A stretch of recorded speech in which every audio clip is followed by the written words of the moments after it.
आका अलैहिस्सलाम की बारगाह में अगर ताज़ा खजूरें होती तो हजूर अलैहिस्सलाम ताज़ा खजूरों के साथ रोज़ा इफ्तार फरमाया करते थे, और अगर ताज़ा खजूर ना होती तो फिर हजूर अलैहिस्सलाम छवारों के साथ रोज़ा इफ्तार फरमाया करते थे।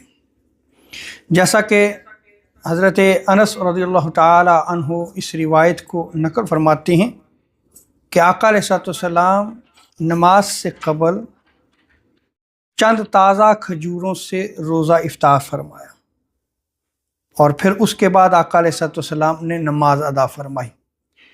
और हज़रत अनस ही की रिवायत में आता है कि अगर आका अलैहिस्सलाम की बारगाह में ताज़ा खजूर ना होती तो फिर हजूर सल्लल्लाहु अलैहि वसल्लम खुश्क खजूर यानी छवारे के साथ रोज़ा इफ्तार फरमाते, और अगर ताज़ा खजूर भी ना होती और खुश्क खजूर भी ना होती यानी छवारा भी ना होता तो फिर आका अलैहिस्सलाम पानी के साथ अपना रोज़ा इफ्तार फरमा लिया करते थे।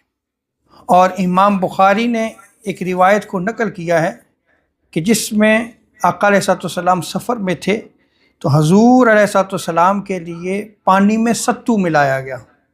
इफ्तारी का वक्त था तो पानी में सत्तू मिला के हजूर की बारगाह में पेश किया गया। हजूर अलैहिस्सलाम ने उससे रोज़ा इफ्तार फरमाया।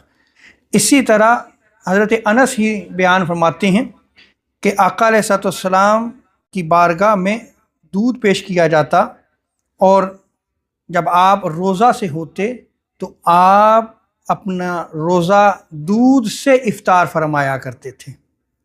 और हज़रत अनस रज़ियल्लाहु ताला अन्हु ये भी बयान फरमाते हैं कि आका अलैहिस्सलाम खजूर से रोज़ा इफ्तार फरमाते और ऐसी चीज़ से रोज़ा इफ्तार नहीं फरमाया करते थे जो आग से पकी हुई हो। तो हजूर अलैहिस्सलाम ऐसी चीज़ से जो आग से पकी ना हो उससे रोज़ा इफ्तार फरमाया करते।